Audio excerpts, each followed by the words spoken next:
The Pacers protect home court with a wild 121-118 win over the Milwaukee Bucks in overtime. They attempted a whopping 105 field goal attempts in this game. That's a franchise record, in case anyone didn't know.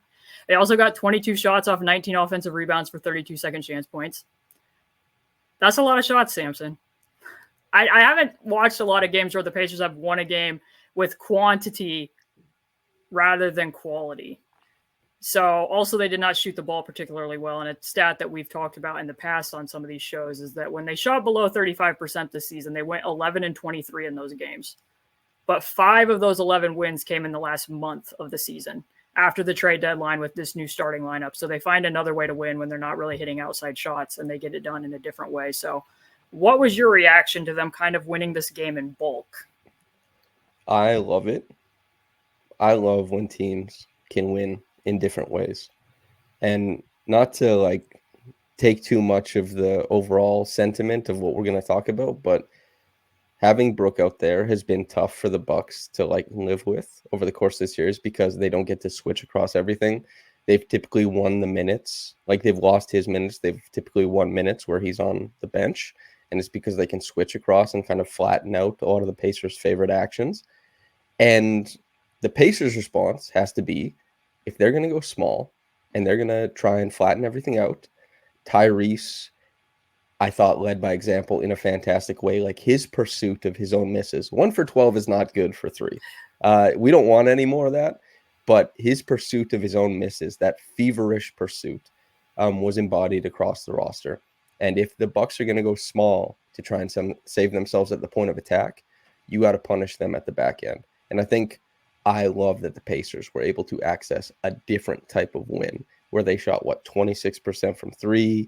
They had a hot first quarter. I was thinking about making a joke of wearing like one of your hot girl basketball shirts for the first quarter of this podcast and then wearing something grimy and gritty, like a torn, tattered shirt or something like that. But I love when teams win differently, because that's what the playoffs is about. Multifaceted approaches to success. Yeah. Talking about the offensive rebounding, especially from Tyrese, he has 5 offensive rebounds in the game. That's the most he's ever had in his career. That's the most he's ever had in his career. So when you watch them getting all of those, did you think that was more so a product of a deficiency by the Bucks, a strategy by the Pacers? Obviously, like Tyrese, very opportunistic, very aggressive. But rebounding in many respects, I don't feel always has to do with just effort alone. It has to do with what your defense is doing, what types of shots you're going to give up, where those ricochets are going to go, how long the ricochets and where they are. So what do you think was like the biggest factor in why the Pacers got that many offensive rebounds? I think that the Bucks, like, basically a big thing that happens is, like, when you look at Pascal or you look at Tyrese, we were kind of talking about spacing and whether Pascal's spacing is that much different with the Pacers versus the Raptors. I was talking about this with my friends. I don't think it's much different in what Pascal is seeing. I think it's more so different in that the Pacers are better suited to make shots when teams clamp on Pascal. But when you're clamping and when you're not like face guarding and when you kind of rest and load up like the Bucks have been doing, you're not there to put a body on anybody. And that's why you see Nembhard crashing, Haliburton crashing, Nesmith crashing, Pascal crashing, is the Bucks are selling out to load up on guys. That means that it's not as easy to find a body. It's the exact same thing as like why when you play zone defense, why is it so hard to like control the glass? Because the inherent matchups aren't there. And I think the Pacers did a really good job of being opportunistic. As you said, it's not just effort. It's about what the Bucks are doing on the defensive end that allows for this gap that you can fill with effort to find success on the other end. So those two things, the marriage of those two things, I find to be the most important for that factor of the game. I felt strategically that they went into it looking for that to an extent, because you could tell pretty early on, anytime, especially on missed threes, is where they collected a lot of these. So anytime somebody shot above the break, the opposite corner man was going, which is where Tyrese is going crashing here. Patrick Beverley has no idea where he is when he gets the one that you talked about him punching. If it was a corner three, then the opposite wing was going. But you see Andrew again going and doing that soft crash, because that's where most offensive rebounds off of missed threes go. There's an incentive for NBA offenses to send guys into the upper area of the paint because you're not necessarily going to get beat in transition doing that. Beyond that, is like here, Miles is shooting that one above the break. And again, crashes from the corner, and that's against the zone. Because like what you talked about, they played 13 possessions of zone in the second quarter, and the Pacers, I think, got like 4 or 5 of the offensive rebounds against that, and that is like a weakness that you're going to give up in those areas because you're giving up holes. But then also because they flipped the matchups and put Middleton and Portis on Pascal and were doubling. Again, anytime you're putting yourselves into rotation and you're smashing down off of Obi Toppin, Obi puts that shot up once Pascal draws the next one. Then you're in rotation again. Like these weren't things that the Bucks were doing in the first 2 games because Pascal was seeing different types of assignments where they were more willing to kind of let him go to work against Brook without bringing the extra help. Same thing against Miles because Brook was guarding Miles and he was in drop on the pick and roll. They were stunting over to cover Miles on the pick and pop. So as soon as Chris rotates over there, then you're going to have an advantage on that weak side where people can crash. And then this I felt was a big one.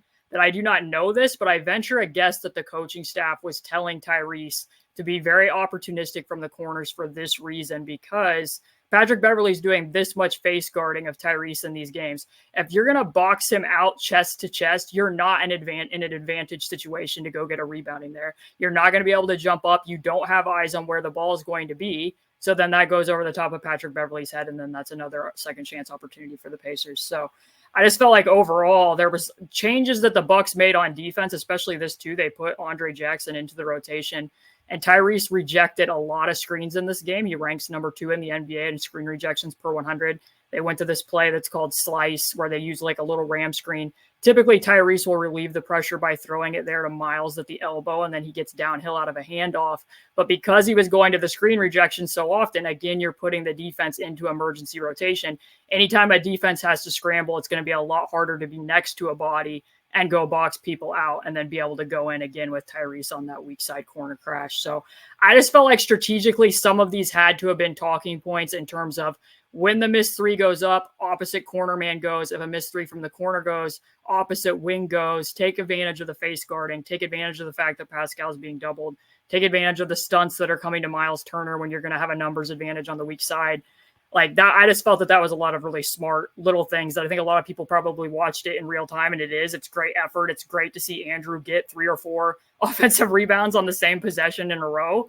But also it's just a smart way to take advantage of what they were doing defensively that changed against the Pacers in this game by comparison to the first and the second one. And meaningful, like Tyrese, I know he's a slight guard, but he's a big guard. Like he's not the NBA guards have been getting bigger and bigger. Like if Tyrese had been a point guard in 2011, he would have been a mammoth. Mm-hmm. And it's different now when like De'Aaron Fox and Tyrese are just kind of like more middle of the road-esque. But he can go up and get stuff. I know it's a little bit surprising to see him play with that level of force. That's not how his game is kind of, that's not what motivates his game mostly. But I thought that was awesome. Like Nesmith, 4 offensive rebounds, Pascal 4, Miles 1, but Miles is mostly spacing in these regards, right? And he's pulling a guy higher up, which allows for more of that offensive rebounding for the other guys in pursuit. Nemby 3, Tyrese 5. Really well done by those guys. And, speaking of playing with force, if we can, I'd like to talk a little bit about Tyrese putting up 22 shot attempts and getting middle in, the constricted paint for a game winner. Like he had a game winner in the playoffs. Big deal. Tyrese Haliburton. That's a moment for him, And it's a big deal for 2 things. Like I will add on to what you said about him in the offensive rebounding crashing and that he's slight. He talked about this prior to exit interviews and prior to this season, that because so much of the time he's not guarding at the point of attack, he's guarding lower usage wings in the corner. He is going to be overpowered because he's guarding bigger guys. A lot of times you're going to get outnumbered over there. And I felt like some of that actually helped him with Team USA, because a lot of times with Team USA, there were times where he was guarding Daniel Tice in the corner. Like they needed him to be very aggressive in order to be able to hold people off. So that is something that I think in this game at least showed up more. But in terms of what you're talking about him actually getting into the paint, that was a big moment for him. Like I don't think you can take that, because during the fourth quarter, like if we go to the endless possession where they missed 6 shots in a row and had 5 offensive rebounds, the process during that, like watch the shots that they're getting against it. There are so many truncated drives from Tyrese, especially in the fourth quarter leading up to this, because a little adjustment that the Bucks made, which I'm guessing probably had something to do with Damian Lillard and aggravating his Achilles there late in the fourth is that Dame spent a lot more time in this game guarding Nesmith than what he's done in the prior 2 games, rather than Nembhard and having to, navigate around on-ball picks with Andrew. So they were kind of just using him in the corner. Sometimes he would strong side stunt off of that or start like he was going to peel switch. But a lot of these shots in this possession that lasts almost 2 minutes, it's almost like they thought that there was a force field around the 3-point line and in the paint, and nobody was allowed to cross below that line, which that's not a bad play because Dame peeled off the strong side corner, and that's a fine shot by Aaron. But some of these, the further you get into it, they ended up retaining possession on that baseline out of bounds play. And then this is what you were talking about earlier with because of what Pascal's matchups were. They were a lot more aggressive in this game at pinching in on those driving lanes than what they had been in the prior game. But again, another 3 that Tyrese had thrown up there. I think Tyrese shoots 3 threes just in this span alone. Can I also say quickly? Yeah. This is why I feel pretty good about this game. I know the Pacers played kind of ugly basketball for the last 4 frames of this, but the Pacers are well suited to punish how the Bucks guarded Pascal. And like you can see even just in this possession and a lot of the Pascal, they're doubling so aggressively off of Obi. Obi can hit threes. They're doubling aggressively or showing so hard against Tyrese. Tyrese can hit threes. Miles can hit threes. And they shot 26%. And these aren't the same type of threes necessarily that they often get, but playing within flow from those doubles, shot ready, be ready to hit some shots. They have the shooting talent to punish what the Bucks are doing. There are some things that the Bucks can do that I think are very good counter punches. This one, I don't expect the efficacy of it to last over the course of a series for what it's worth. If they continue to get those types of shots, here's Bobby out on an island. Strangely enough, Dame scrams Bobby out of that. And then Tyrese takes a deceleration 3 to the right corner after he had already previously missed one. Andrew just continues to be incredibly aggressive. That's where you're seeing the opposite wing crash from him, like I was talking about. But the one that's going to be really wild here while this continues to roll for, like I said, the 2.5 minutes that it took for this possession to end finally and mercifully, is that Tyrese is getting fairly decent closeouts on some of these. This is the one where I think it's going to occur. This one, wild to me. Yeah. That he gathers with the one dribble to the right instead of just taking that off-balance defender and getting into the paint. And then he immediately, after he falls down, I'm pretty sure that he reloads this, which it ended up ultimately being a kick out instead of driving into it again. There was a lot of decision-making like that. Obviously, Tyrese goes 1 of 12 and had, like I said, some truncated drives there at the end of the fourth quarter too, where he's seeing more drop coverage in this game, but where Andrew was a little bit more willing to go to his pull-up 2, made the big pull-up 2 in overtime. Tyrese still isn't going to his pull-up 2 that much in this series, and I thought maybe he would in this game because they put Brook onto Miles, and he was going to see more drop coverage, but that didn't really pan out. I have talked about this a little bit. I like when you go against scheme, and I like when sometimes you say, I know what you want me to do, but there's more than one correct play at a time. Sometimes there's not just one correct play. Sometimes there's multiple.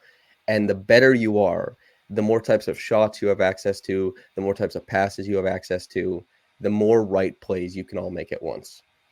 And Tyrese has access to a lot of stuff. And sometimes it seems like he's operating like there's one right play on the court, and there isn't. He can rise above it. He can beat some of the coverage he's seeing. And I loved that last play because he ascended. He took the shot that the Bucks didn't want him to take. He took the shot like he's getting middle. He's a star. His game is defined by his otherworldly touch. How Shai Gilgeous-Alexander did it in game 2, right? Get to the spot, or game 1, sorry. Superstar, get to the spot, control it, make it happen. It's in your hands. I love that. You get a mix of both. Pascal gets middle, draws 2, kicks to the corner. Nesmith hits the 3. Team basketball. Nesmith, that's the 1 3 of the 7 he took on the night. He hits that. You get the team basketball there. Great. But also, Tyrese being able to rise above it all, get to a spot, hit a shot. It's a big deal. The Bucks have to fear that, sure, you play the coverage, you're leaning a guy towards something, but cutting it middle, getting to a more dangerous spot on the floor instead of being like above the break and letting it go elsewhere. Take control of that. Be aggressive. Get to a spot. We saw him pass up a couple opportunities earlier, and in the biggest moment, he took the biggest shot. Like, hell yeah, Tyrese. Very cool. And I think an underrated aspect of that is I have the clip and we'll look at it later, but I think that sometimes people underestimate the degree to which Tyrese is thinking. Chris got more of the Tyrese assignment because Dame was guarding more and the weak side corners against Neesmith, Ben Shepherd, and Chris had gone under on a couple of the picks against Tyrese. And we talked about going under on the last podcast.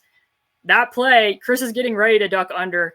Tyrese anticipates that. He crosses the one way. He also knows that Patrick Beverley is going to weak him consistently in this game and in this series. He's going to force him left, so it becomes a double cross, and that's how he ends up getting into the paint and getting to that floater.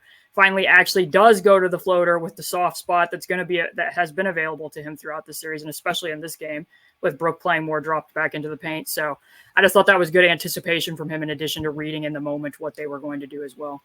So this is a Dune tattoo, and Dune is basically all about hyper intelligent people trying to know their understanding of how people will act and using that to weaponize planning. That is, well, there's also a bunch of ecology and anti-colonial sentiment and all that kind of stuff. But basically the crux of it is these hyper intelligent beings are finding the perfect path to where they want to get to. And Tyrese was sitting there. He knows tendencies. He sees what's happening over the course of the game. And he thought about it, and then thought met action, and then action met performance. And that means that he met the moment. God bless him. Great shot. And in some respects, the stage was set for him to have a bigger moment in this game because of what the defensive matchups ended up being. So I kind of want to get your thoughts overall. The Bucks put Brook Lopez on Miles Turner. They put Portis and Middleton on Siakam. As I said, Dame more on Neesmith and Shepherd, at least in the second half. And also the Bucks go to more zone and more Andre Jackson off the bench at times against Tyrese as well. So what was your overall thoughts about those changes and adjustments, both from their perspective and for the Pacers?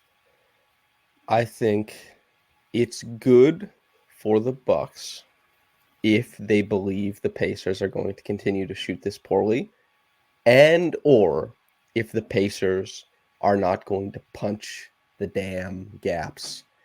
This is something I hate about basketball, and I talk about it quite often, but I test the stunt. Is someone there or are they there? There is a difference between those two things. And we talked about it, the conceit of the rim run versus the short roll, playing with man advantages. If they're going to double Pascal, the team has to kill it. The Pacers have to make that pay, whether that's via jump shooting or whether that's looking and seeing that the Bucks are trying to double, rotate from the back, and it looks like a shell. Not all shells are built the same. Some of them are weak. Break through the shell every once in a while. See what's happening there. I think the Pacers could stand to test that more often, but I also think they'll shoot the three better. Overall, I was disappointed by the performance against the doubles. So in that sense, the Bucks are in a strong position.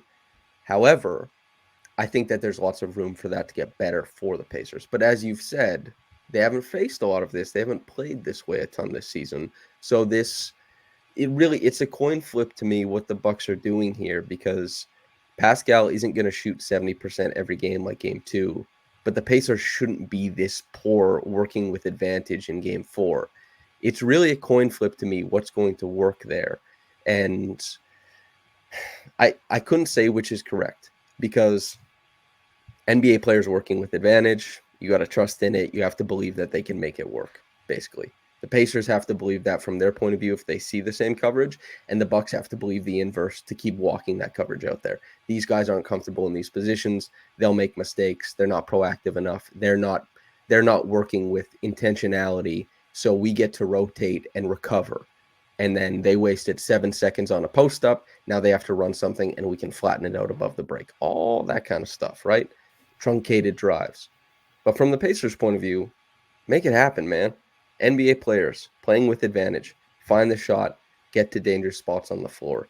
I think that it is a win for the Bucks if the Pacers continue to play with like kind of passivity in those moments, but it's a definitive win for the Pacers if they play with intentionality, if they make quicker decisions, if they play with that gumption, let's say, and they walk out the ideals of the ethos of the vaunted short roll. Yeah, I mean, I think it's another place that really applies in everything that you're talking about too, is just on the pick and pop with Miles as well. Because when I showed that one where they rotated over to him from the weak side and kind of pre-rotated on the pop, if you're the person at the 45 and you cut that, that is exactly what you said. You're cutting the stunt. That's a burn cut. Like that person's either going to go with the cutter and then Miles is going to be open for three, or if they don't go from the cutter, then Miles can make that pass right to the person slicing to the rim. And that was something that they left on the floor. And also it prevents leakouts from going the other way because a lot of times that person's going to go with the cutter. So that was something that I pointed out when the Pacers played the Bucks last year because they weren't doing as much cross matching. So if you're going to keep Brook and drop against Miles, that's some more low hanging fruit that you could be looking for. But when you talk about Pascal in the post against some of the doubles, this is some of what we would see when Sabonis played under Rick Carlisle as well. Like they didn't want to operate out of triangle concepts. That was a point you could tell of contention between Sabonis and the coaching staff. And a lot of times the difference between Pascal and Sabonis being Pascal is much more capable of dribbling into a post up and, using a negative dribble to drag out those double teams, whereas Sabonis and backward dribbling don't really go together that well. So it wasn't as workable for the Pacers. But in terms of them incorporating very many like split cut actions or other plays that were quick go-tos around that to take advantage of what Sabonis was as a passer. And obviously Pascal's a different passer out of the post than what Sabonis is in terms of what areas they find. It's what you said. That's not something that they necessarily have in their arsenal because leading up to this point in the season, if they were running a post up, typically it would have been like, I'm Miles against a guard on a switch and we're just trusting that Miles can turn around and shoot over the top of it. They didn't have this type of a weapon to be able to adjust to those types of things. There is a podcast out in the ether from a few years ago. It's from the Loving Basketball episode with Caitlin Cooper and Samson Folk, wherein we talked about how teams typically aren't as crisp guarding playmaking from the post, and especially the deep post. I don't know how, there's not a lot of practice going on. There's not a lot of room for it. I would like to see the Pacers rely on some of that intuitive, where NBA players who grew up playing basketball find that advantage. Because as you said, like Pascal, there's going to be quite a few times where he's going to get deep. He's going to get that negative dribble to where the double has to step even farther. And maybe sometimes Obi Toppin, instead of waiting above the break, get middle, man. Let's see it. Obi Toppin with a head of steam, pretty good. Can finish at the rim. Is somebody's gonna have to step in, and then you can kind of play like the short roll situation. Let's say if it's Pat Bev, is Pat Bev gonna come in for a dig? No. Does that mean Obi Toppin gets to catch one dribble and power up to the rim off of a double? Go down the gut, man. See what happens. Stuff like that can happen. And then especially if it gets dangerous from above the break, then there's probably going to be a couple times where the Bucks try and come from the bottom. Pascal is so good at dragging that bottom double, creating wide open layups for the guy in the dunker. That kind of stuff needs to progress, needs to happen. And just relying on them to hey, let's play with this concept. Be a little bit intuitive playing out of these actions. Try and play free and make a read. If you see a gap, cut into it. Understand how that affects the defense. I'd love to see the Pacers kind of embody that. And I just wanted to ask you a question too, just as a quick little side. Is Obi Toppin truly the bellwether for hot girl basketball?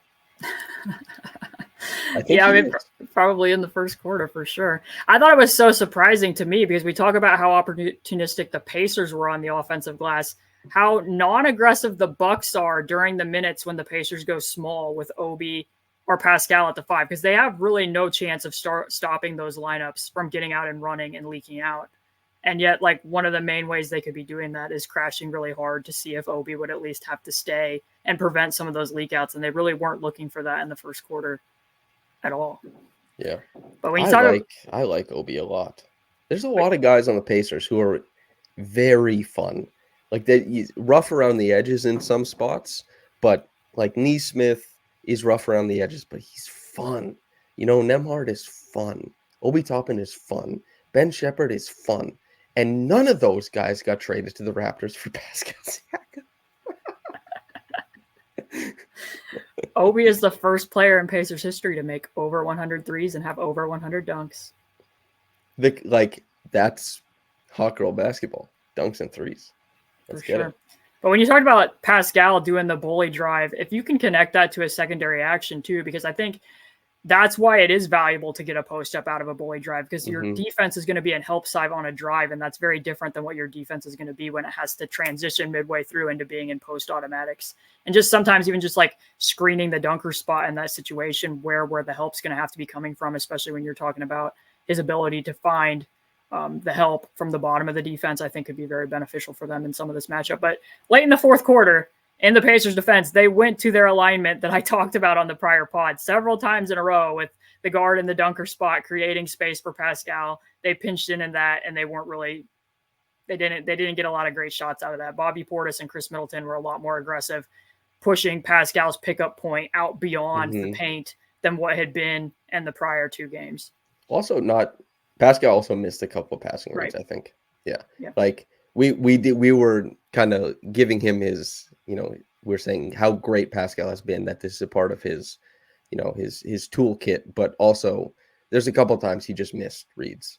And I understand everybody was pressing.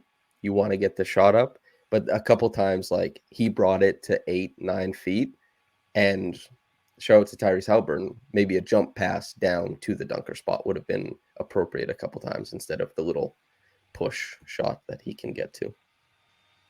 Some takeaways from the changes on the defensive matchup, because the very point that you're making there about Pascal, right away at the top of the game, Andrew is being guarded by Dame still at the top, and Bobby's there and drop, because something that we didn't mention is the Bucks pretty much went away from the blitz in this game. I think Tyrese only got blitzed once. So they were mainly playing Brook and Bobby Portis and drop. So Pascal gets to be the roller when Brook helps all the way off. Good basketball. Miles Turner gets a corner three. But in terms of being aggressive around, this was one of my favorite plays that Tyrese made other than the game winner, because Pascal gets doubled. They pass out of it. Tyrese is aggressive, pushes past that, that jump switch rotation that I talked about when we did the preview pod. And I was like, look, he's not used to seeing this. He doesn't see it often. And I think it surprised him. And he ended up getting that pull up 2 blocked. And I was like, I wonder how he's going to navigate this. He actually does get around that help from Patrick Beverley and goes all the way to the rim and doesn't even just go to his floater and finish with his left there. So that's just, go ahead. Sometimes guys act like the only shot that can be created is a 3-pointer. Like, I'm open above the break. And it's like, man, the defense is in motion. There's a nice soft underbelly in the middle.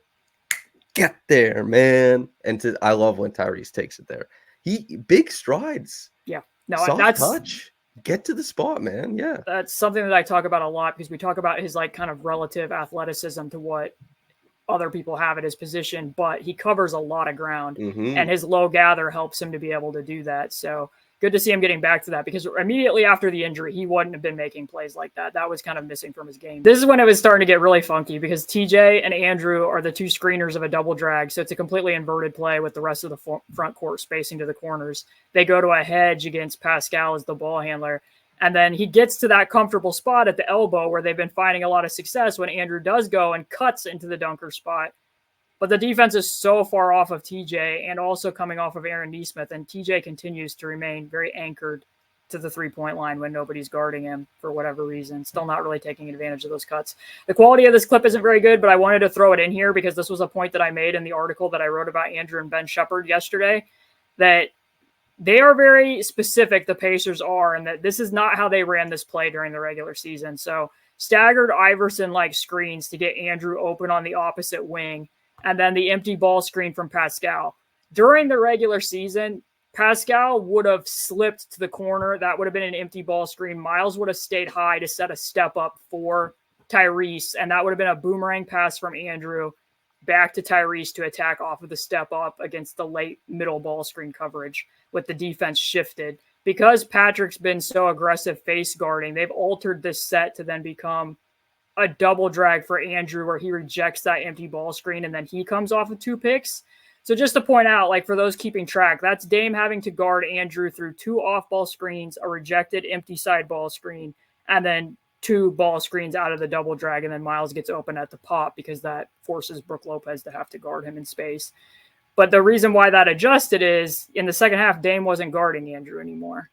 So same play again, and Andrew does very good to get – he's going to the pull-up too in these games, and there's Chris Middleton going under again, but – Dame wasn't having to do as much in the second half, and that did stand out to me. I don't know if that was completely because of the Achilles and the fact that he tweaked his ankle earlier on in the game, or if that's something that Doc Rivers was going to do anyways, because Dame's offense has dropped off some in the second halves of these games. So maybe they thought, hey, if he's not having to defend through as many picks and we can keep him weak side, maybe that will, preserve some of his energy for what they were doing offensively. But he wasn't having to go through as many picks. And like I said, Middleton was mixing in some unders that Andrew took advantage of, and then obviously that Tyrese ended up anticipating on the game winner. So those were some little things that I noticed overall from what the matchup changes were for the most part. Oh, and I actually do want to point this one out because I like this a lot, because this is a counter that the Pacers ran a lot during the regular season when Tyrese was being face guarded, and they were able to get to it because the Bucks put Brook back onto Miles. So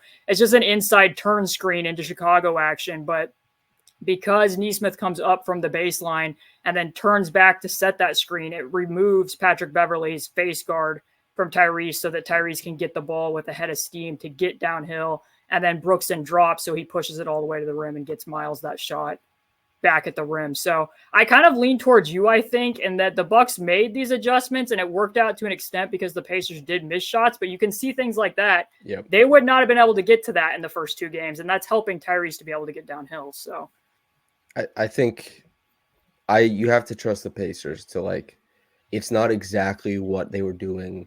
They were a very formulaic system offense during the regular season and to great effect, great success, but you have to trust the Pacers to play in a different flow. And these guys are talented players, and there's quite a few cerebral players there too that should be able to navigate new spaces and put themselves in positions to win possessions one by one. I think that they can do it, and especially if the Bucks try and get away with it a second game in a row. But mind you, it might actually be better if Dame isn't there. The defense will probably be better. So I don't know. There's stuff, but then offensively, God. I think tough. that I would have to hope that the pick and roll defense from the Pacers would be better if Dame wasn't playing though. I would have to hope. Pat Bev, in the first game, he had 3 possessions where he took Tyrese off the bounce. I don't know if he's got 34 minutes of taking guys off the bounce in him, And I don't think Chris has 42 points in him again. To be honest with you, what a game from him! Just accolades his way. Well done, Chris. That being said, though, while we're talking minimally here about the Pacers' defensive approach, hot girl basketball definitely in the first quarter. Not so hot girl basketball over the last 3 quarters. So, in case people don't know, the Pacers got outscored 98-82 over the back 3 quarters and the overtime. They shoot 35, 22, 76. The Milwaukee Bucks scored 98, and they shot 51, 40, 94. So what do you think changed after the first quarter where the Pacers weren't getting out and running as much anymore, and what do you think the Bucks were doing differently that led to the decline and the less attractive basketball? So what I'm going to do here actually is I didn't pick that up very well. I'm going to swing back to you. I'd like to hear what you think, and then I'm going to be reactive. I know I talk a lot. I know I usually have a lot of ideas, but I'm a lot more interested in hearing from you first on this one. So I kind of thought the main reason why it slowed down, honestly, is because the Bucks mixed in the zone. It's a cliche that changes the complexion of the game. It alters the rhythm of the game, but I really do think that it did. And they put Andre Jackson in, and he was playing at the top of that zone. And I think that did make a difference. And the Pacers, for whatever reason, didn't fully catch on to the fact that, hey, at the other end of the floor, we don't really need to guard that guy this closely. So it worked out for the Bucks that he was out there, and the Pacers weren't really getting, I felt, to a lot of their zone busters. They took a timeout and ran one of them immediately. The 2 main things that they can do, if I can describe them, because I didn't clip them in anticipation of this, is during the in-season tournament, what they would have done if the Bucks were in 2-3 and Brook Lopez is in the middle of the bottom of the 2-3, is they call it X. So the 2 people from the corners will come up through the middle, screen the inside of the zone to effectively create a hole that Tyrese just dribbles down to the middle of, and then he'll either get the pull-up to, or Brook will commit to him, and then the big will go to the side of the floor where the shooter is in the corner, and then that defender has to make a choice between, are we going to guard the big sliding here to the block, or are we going to go out to the corner? That a lot of times will lead to a corner three, or you'll see them do this motion, and they call it baseline, where they screen the outside of the top of the zone. So think of like a double drag, and at the same time as that's happening, somebody runs to the baseline, it overloads the zone, then you have a numbers advantage. That's what they went to out of the timeout when Tyrese looked off the corner shooter, threw it to Miles in the middle of the zone, and he was able to dive and score at the rim. They were not getting to those things very easily. I felt like too often they were trying to play like delay against the zone with Miles at the top of it, and it was just leading to like a lot of either just like Miles shooting at the top of the zone with Brooks still in drop, or them not able to still be puncturing the zone to the degree that they wanted to. So overall, they scored points on 6 of 16 zone possessions, and just in the third quarter, they went 3 of 13. So I kind of want to know from you, like broader with regard to that, the Bucks played no zone in the second half. I feel like they got skittish because the Pacers got like 4 or 5 offensive rebounds against that zone. And we're like, oh, well, we're not finishing possessions with rebounds. Perhaps we don't want to go back to that. And as it turns out, they were still getting beat on offensive rebounds anyways. And they actually were finding some success with the zone. And I really do think that that's what changed what the course of the game was from the Pacers' perspective. I think initially. What I was going to say earlier was Tyrese got picked on one of the cross screens at the top, right? Yeah. Zone, it might be, if the Pacers are going to play it that way, it might be asking for a certain level of dynamism from Tyrese to beat it. Yep. That, like, as we've talked about, as you've, kind of educated me on through the back half of the season, and in your research into like Tyrese having a different level of impact from the earlier part of the season, how it's kind of manifested in his game. Burst has changed. It's at a different percentile. Like getting middle on the cross screen is like a split. And a split is like the most athletic action a guard can do a lot of the time. Getting low, bursting into space, having like being able to push the ball in between, reaching, grabbing arms, and to still like have a dribble afterwards or collect it and be comfortable collecting it at like 17 feet. It requires a lot from the guard because it's still not like, it's not what you see a lot of the time. So it's putting Tyrese in these new positions, which is interesting. And I wonder if the Bucks go back to it, especially as we talked about, if like there's the term have your cake and eat it too. And the Bucks just like had no cake as far as like defensive rebounding goes. Like they're like, man, we can't rebound no matter what we do. I wonder if we might see more zone, but that is an interesting wrinkle. I didn't know that they didn't play a lick of it. But yeah. I really think they got skittish because the one possession they gave up like 3 offensive rebounds just on one possession against it. But I felt like they were slowing down the actual offense enough that I probably still would have chanced it if I was them. And when you go back to the in-season tournament, like 2 regular season games, they had a decent amount of success with the zone. But I felt like in evaluating it and evaluating what rotations they were making, it wasn't well executed. It was more so, hey, the Pacers missed shots. I'd feel okay again if the Pacers played against that in the same way. In this game, because of what the Pacers were going to and how they were attacking it, if I was Milwaukee, I would have felt okay continuing to mix some of it in the second half. That's what zone really is like a roll of the dice. Right. Because teams aren't typically very good at it. They scuff it up all the time. And it's like the coach, can I get away with 3 possessions of zone or can I get away with 7?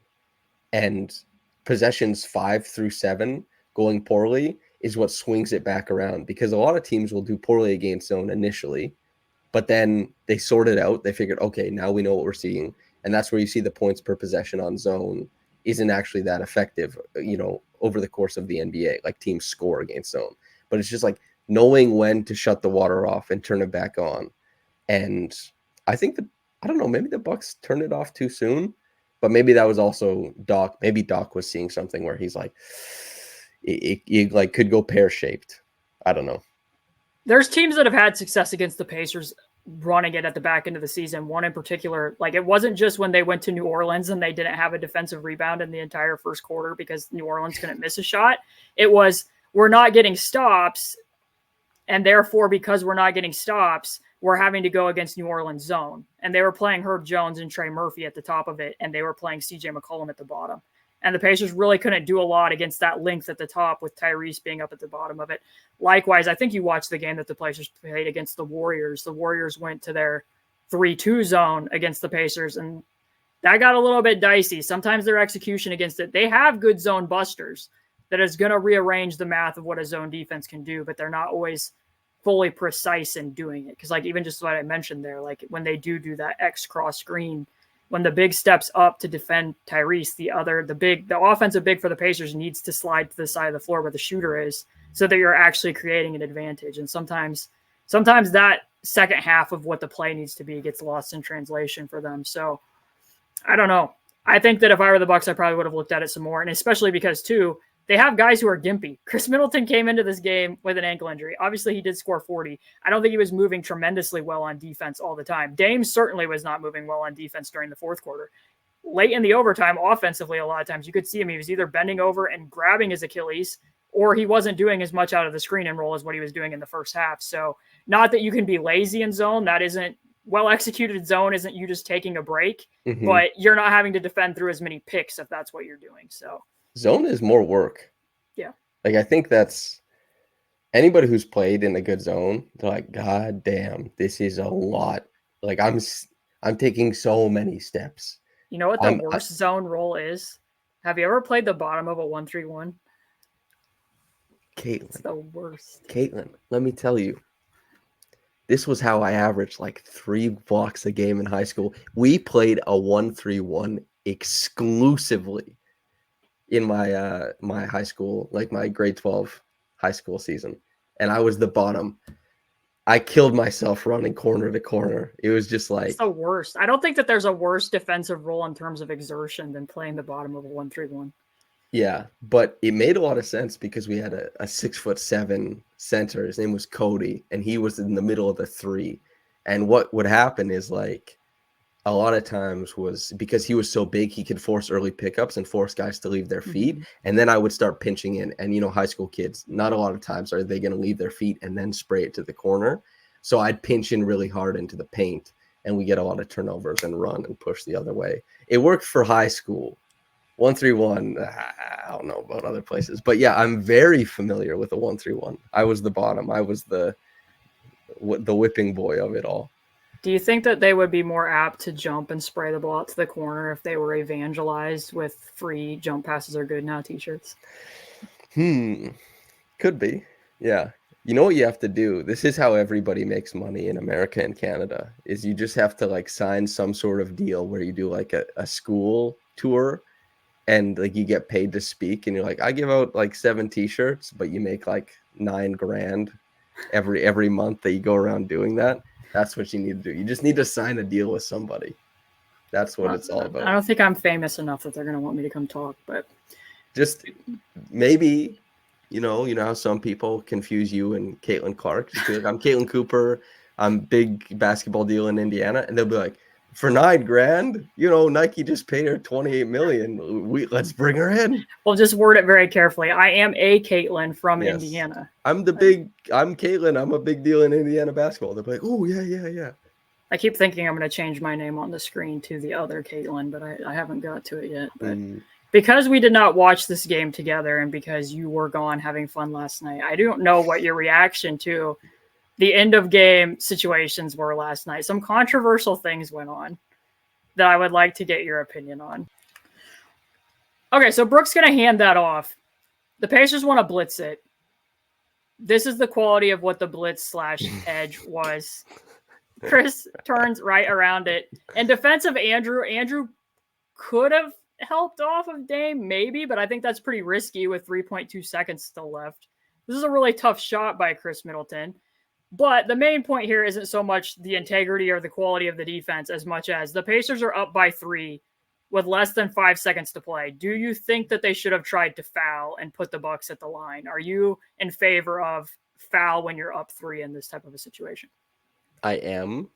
Firstly, I think the math shakes out, and especially if the Pacers can manage to find Tyrese Haliburton to shoot their free throws, that's Like, I know he's not shooting well in the playoffs technically, but it's not. I like like that you worded it that way. Sorry to interrupt you, but I like that you worded it if the Pacers can manage to find Tyrese to shoot those free throws. But continue. That's part of it. But also on top of that, it makes me think about like Chris Bosh and how he would have had Chris Middleton at the E in Gainbridge. Like, oh, you set that edge, you slide with guys. Man, Isaiah Jackson also might have. Yeah, true. Yeah, Miles. Like, I don't want to pick on it too much because you got Chris Middleton to 27 feet fading and he hit a 3. But Chris Middleton is not so fleet of foot that like maybe you can step with that guy. I know you're the bigger guy, but like maybe you can step with that guy. And he's probably like, I don't know if he's gonna split. Like if he's gonna like take that big Isaiah Thomas, like that ankle bends in half, the shin angle is like perpendicular to the floor and explodes into space. But I also think it would have been really difficult for him to split and then gather for a 3. Whereas like making him go wide and letting him turn the corner is more in tune with how he'd like to pull up. But these are micro skills we're talking about. Like, I don't know.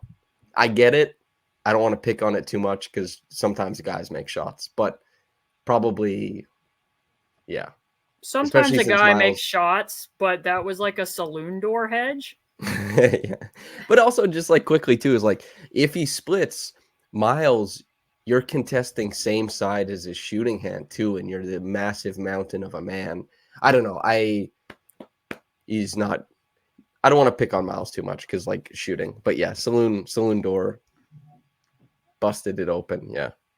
We'll have a little bit more to say on that conversation as a whole, but I just want to show you something because I don't know how many people watching this game last night would have known that this happened. I've been asked this question on another podcast before, just generally, are you in favor of fouling when you're up 3? And I think I almost always am. But earlier this season, once that shot goes in, the Pacers played the Chicago Bulls, Samson, and Pascal Siakam blocked Kobe White at the rim. Andrew saved this, threw it to Aaron Nesmith. The Pacers are up by a point. Aaron Nesmith gets fouled, goes to the line, and makes both free throws. So the Pacers are now up by 3.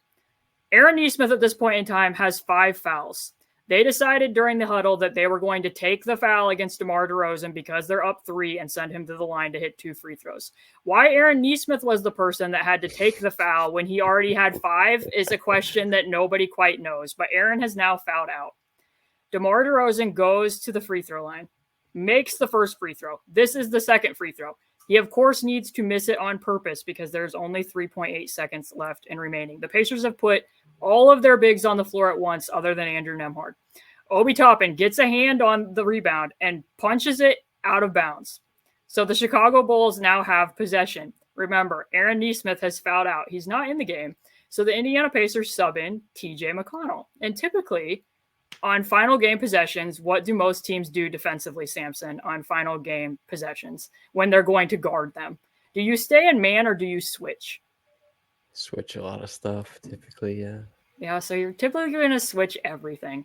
So 2.4 seconds to go. The Pacers lead by 2. TJ McConnell is in the game. Pascal and TJ don't really manage to switch that all that well, but TJ is now switched on to DeMar DeRozan, who bangs in a 2-point shot.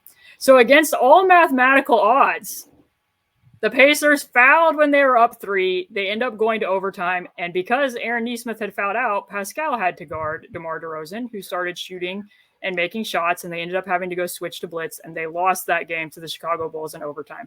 So when the Pacers were getting a lot of criticism for the fact that they did not foul up 3, I think it's possible that the coaching staff was snake bitten from what had occurred against the Chicago Bulls and might have had that in the back of their minds just a little bit when they decided not to. Yeah, I also think like sometimes guys make shots. Yeah. If Chris Middleton is going to hit that shot, and also like it the slow-mo of Tyrese, like the rear view contest and the front view contest, like he went through a pinhole with his game winner. Chris Middleton, the second game tying 3 hit too that banked in. And for the record, everyone who knows, if you bank in a shot you didn't mean to, you missed the mark by feet. Yeah. Feet. And Miles was like right there with the contest. It's just sometimes guys that time you shots. tip your hat for sure. You tip some caps, I think. So I desperately want to know what you think the Pacers were trying to accomplish on the final offensive possession headed into overtime. What do you think they were trying to run here? What do you think this was? I think they were like, Pascal is a better player than Chris Middleton, and Chris Middleton had an opportunity to hit a crazy shot. Maybe Pascal will too. A bounce pass entry to like the hash mark and just like a turn and shoot is pretty funny. But I was baffled by this because I think I'm pretty decent at knowing what most of the set actions are, especially on their sideline out of bounds and baseline out of bounds plays. I do not recognize what this is. And a lot of times when NBA teams put a forward there at the 3-point line, a play that I'm sure that you remember, one that happened with Sabonis here as well. You know, the Raptors using Jonas Valanciunas out there beyond the 3-point line. And a keeper. Scottie did the same thing to the Pacers this year on a keeper play. So at first I was like, well, maybe it's that, but there's no way you're getting a keeper with only 1.4 seconds left. Like by the time Andrew runs across the top of that and you get the hesitation against the switch, there's nothing Pascal's going to do there. And as it turns out, Andrew's not running over the top of it. So my next thought was maybe they were throwing it to Pascal in that spot, hoping that Chris Middleton wouldn't guard him that closely when he's that far from the 3-point line, then use him as the trigger man for blind pig for Tyrese to get, you know, the ball at speed and shoot a 3. But Chris didn't back off of him. Chris is completely on him clear out at the hash mark. Nobody else does anything, and it just ends up being Pascal just throwing the shot up there. So I really could not figure out what the intended goal was for that possession. Honestly, maybe it is blind pig, but it didn't even really trigger elsewhere. Yeah, no. So I think they were just like, Pascal is tall. He might be 0 for 2 from 3 in this game, but we believe in his shooting touch to some degree. Let's give him a shot. Like it could be that simple. Is they believe he can get a shot up. It's 1.4 seconds. That sounds very rudimentary, but sometimes basketball is rudimentary, I guess. It's just strange because they have other sideline out of bounds plays that they run to get shooters open coming to the ball. One that they ran that Ben hit or got fouled on against Kristaps Porzingis with him going to the corner. Like I really don't recognize them ever having done that. So that was a strange one for me. But just to highlight Tyrese and what we had already said, like he anticipates that Chris is going to go under that screen and that Patrick Beverley is going to weak him to his left, double cross to get into the lane. Then he also could have potentially made that drop off to Andrew if he needed to. But I just wanted to point that out because there were so many possessions late in the fourth quarter where he was, you know, bailing out of drives, truncated drives where they weren't really getting anywhere. So for him to, you know, show the assertiveness that he did in the biggest moment of the game in the playoffs, especially given what some of the criticisms had been about him through the first 2 games and him not doing that, just a big overall moment for him. Do you have any other big takeaways from this game? Andrew Nembhard, pretty great, right? It was timely of me to release that article about Andrew Nembhard yesterday morning. You and I are obviously among people who write and talk about basketball, would rank, if not 1 and 2, definitely both in the top 5 of the Andrew Nembhard supporters. It's the playoff environment, I think, is one for Andrew Nembhard. And I hope he stops making those bonehead foul on 3-point plays because he's had a couple of those. And standing 30 feet off the line and turning what should be 23-foot 3-pointers into 26-foot 3-pointers. I hope we figure that out eventually. Like, It's a real mystery. You'll figure it out before I do, certainly. But I just hope we get an answer at some point to like, what is the thought process here? A riddle. But yeah, just Andrew, hell yeah. Ben Shepherd, like the minutes. It is. Can I add on there? And I'm just going to slightly plug here and say that I wanted to write that story about Andrew and Ben in part because it wasn't heavily film breakdown. It was a little bit more narrative based because you wouldn't know this, but before the season started, there was a lot of mixed messages between front office, coaching staff, players, and what this season was fully supposed to be about.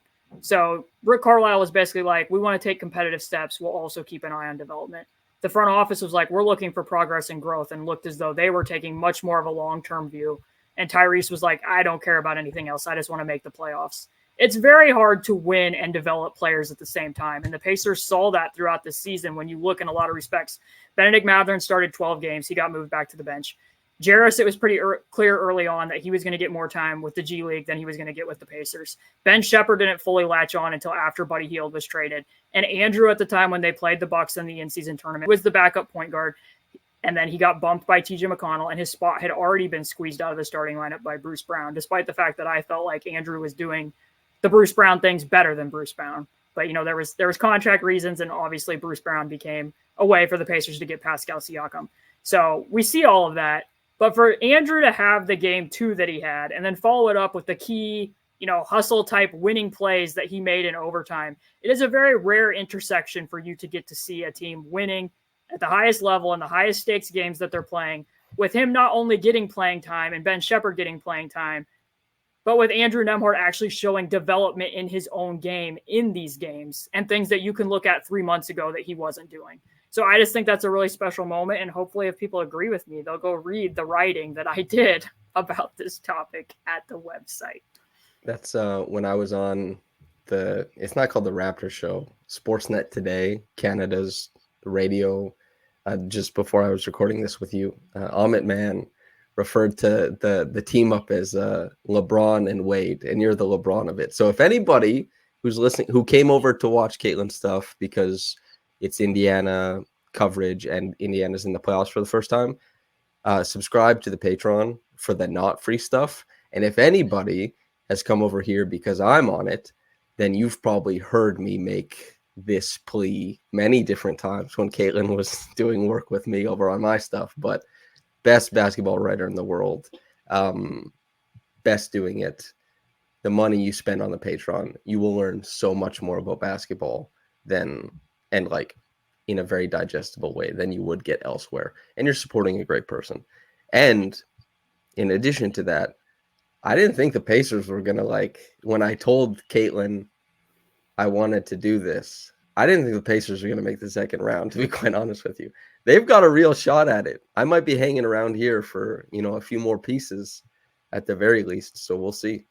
And the cool thing is that I will say about that is that I don't know if you saw it because you were busy, but there was people that missed not having your piece emailed to them last night. They're like, I really wish I got to read Samson's writing after this game. So if you do subscribe to it, there's also the option to sign up as a free member. And I'm not paywalling any of Samson's work. So when he does write pieces, they will get emailed directly to you and you will get to read them as well. So I think you're getting quite a lot here personally. But I do want to zoom out really quick before we hop off of here and just say, like, what your overall temperature check is in the way that they won this game. Looking forward into game 4 with the caveats that we're getting more reporting that Dame's Achilles had already been aggravated. He aggravated it more in game 4. They don't know if he's going to be, or in game 3, they don't know if he's going to be available for game 4. Still don't know what Giannis' status is going to be either. I think that right now the Bucks probably, they're really being put in a position where they have to take the long view. Not only do I think Dame's injury makes it, like, obviously less likely that he'll play, I think it makes it less likely that Giannis will play. Like, I really, really do. There's a potential that the Bucks punt on this thing as far as health-wise. Now, that would be a lot less fun for the series, like significantly less fun, but it's kind of hanging in the balance right now. Because you look at the roster that is there outside of Dame and outside of Giannis. There's good players there, but the Pacers, like, the team should be disbanded if they lose that series without Dame or Giannis. Like, you gotta win those games. You gotta be the better team. If it actually shakes out that way, I think we're losing what was shaping up to be a really fun series, especially if Giannis steps back into this thing. But yeah, I just hope you really hope guys stay healthy. We have Embiid, whose face is drooping. He's bleeding from knee braces. Mm-hmm. You have Giannis, who has the calf strain prior. You have, like, you know, Dame dealing with the Achilles. Guys get injured during the playoffs all the time. that's the game. It's tough, but I just hope guys get healthy. That's all. Definitely but the Pacers, they're in a good spot to win it objectively. Definitely been a war of attrition. And that's the thing, because I mean, the Pacers led by I think they were up by more than 20. I don't remember what the largest lead was, to be quite honest, off the top of my head right now.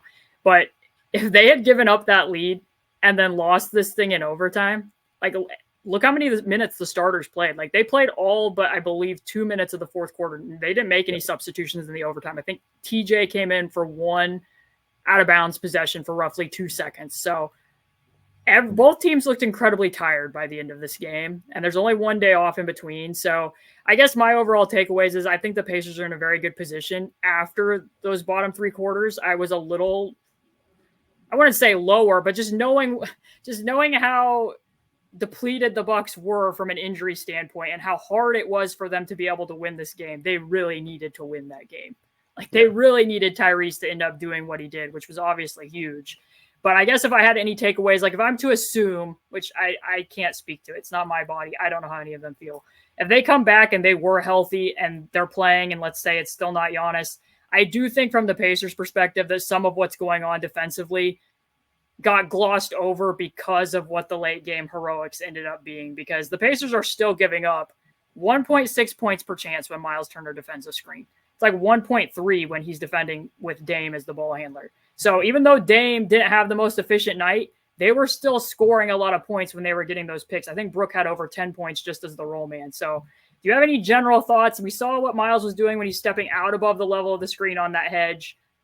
Any thoughts defensively? Like, I don't want to end it on a low point, but it was something that mattered from this game, even though they did end up winning.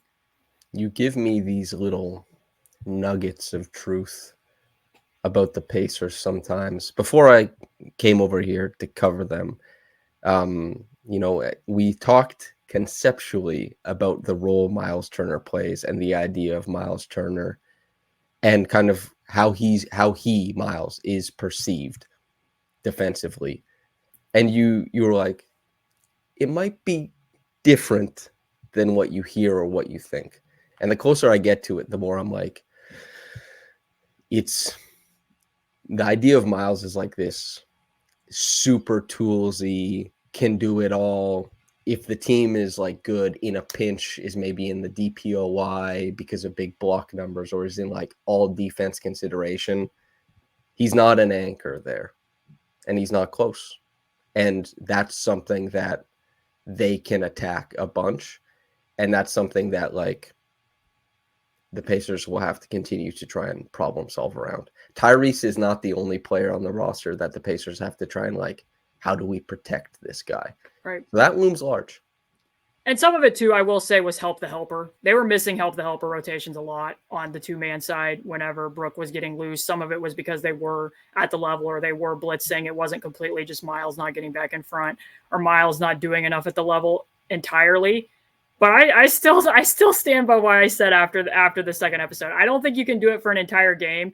But until Giannis comes back, I'm very surprised they haven't at least tried to mix in a little bit to put Miles in his more natural role as being a rim protector and that having him defend weak side corner. Put Aaron on to Brook Lopez. Let him front Brook Lopez. If you have to double in the post or you're giving up post-ups, I think you're more willing to live with that than them giving up 1.6 points per chance out of the pick and roll. And in addition to that, Chris hit tough shots, but Chris was just shooting over the top of Aaron Nesmith. Pascal had 3 possessions against Chris Middleton. So I just feel like those matchups for a little bit of game 4 are something that I would be willing to see. And then if the Bucks counter and are like, oh, okay, well, we'll just use Bobby Portis as the screener more often so we can still involve Miles, kind of please do. Like, I'm perfectly fine if you involve Bobby Portis more and you're blitzing with Miles and then Bobby Portis is having to make a play in space versus Brook and versus what you got out of Chris Middleton in this game. Because like I said, Dame didn't have a huge game, but Dame was making a lot of pocket passes reads to Brook Lopez that was causing problems for the general Pacer defense as a whole. So that's something they did a lot more last season. They were doing it some at the beginning of this season. I don't think you can do it for a full game, but I have seen, like last year, Eric Spoelstra doing that with Max Strus. It worked in spurts for game 1 to help them slow down the rest of what Milwaukee was doing. So still something I would look at. A couple comments on that. Nembhard will have an easier time navigating Bobby than he does navigating Brook is one. And then second, this was right before we started recording, I was like, I have an opportunity to eat some crow, because you and I were kind of discussing, not really debating, but discussing back and forth, like the validity of that defensive switch, particularly leaning on Brook to be an offensive hub.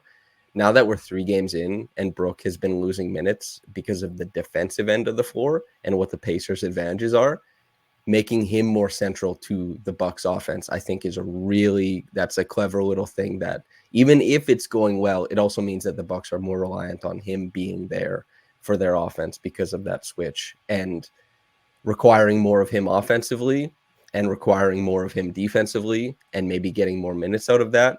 I think that is probably an advantageous switch. Now that I've seen more, I think I agree with what you were saying about putting the pressure on Lopez. So interesting. I don't believe I've yet lost the rim run debate, but this one I will kowtow on this one. I had a lot of people interacting privately really? with me after that debate. Good.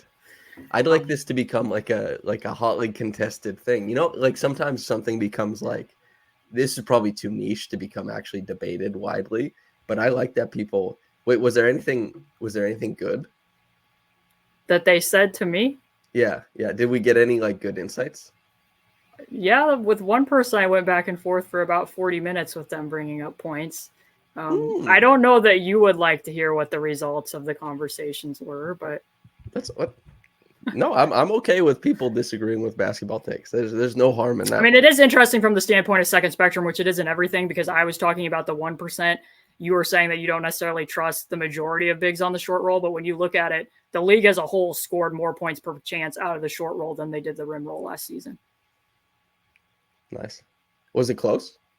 It was close, but it was still the short roll. And then somebody had made the point, because they said that they agreed with something that you said about the surrounding personnel being Michael Porter Jr. and Aaron Gordon really enhancing what Jokic did. And they said, I'd be interested to know this year, with the surrounding personnel not being to the degree that it was the year the Warriors won the championship versus now, what those numbers would look like. I'm like, well, Draymond's not the ideal short roller because he's doesn't take floaters and whatnot. But that being said, the Warriors scored more points per chance this season, even with the surrounding personnel changing, out of the short roll than the league as a whole did out of the rim roll. So pretty good. So there we are. Pretty good. But anyways, people can continue to weigh in if they would like. There were some decent points brought up about various aspects of it. Thank you to the soldiers fighting on my behalf. Salute. So somebody did bring up the point too and said that, like, because we had both said, well, you can switch the pick and pop, and they're like, if you can switch the pick and pop, can't you switch the short roll and the rim roll? I'm like, in theory, yes, but like I could turn a rim roll into a seal. Like I feel much more confident turning the rim roll into a seal against the switch. If you switch the pick and pop, you're just trusting the person to have to switch over the top of it. Plus, I'm a little bit more willing to live with what the most elite big is as a popper than I am the most elite big as a rim roller or a short roller, but that's just my personal preference. I've seen I suppose a lot of the Raptors do it heaps, sealing the rim run because of preemptive switching and stuff like that. It's teams have a lot of trouble with that seal. But pick and pop, you and I are firm believers in that, like the stretch five. It doesn't exist in the way, and it really, people are finally coming around to it, but it never existed in the way that people thought. Kristaps Porzingis, some seasons he shoots it well, some seasons he shoots it not so well. Either way, let him shoot it, and he's one of the better ones. It's just, I mean, I can close it out there with something that most Pacer fans will agree with. Let Pero shoot. Let Pero Anton shoot. Shut down the rest. Exactly. But anyways, I think that that's just the overall thoughts. This was a fun game for everybody to watch and enjoy. And like Samson said, I think that there's a pretty good chance. I think both of us were probably I think we both thought favorably of this series for the most part before it started. Maybe a little bit lower after game one. In the not recorded conversations we had, we were both like, yeah, I could see it.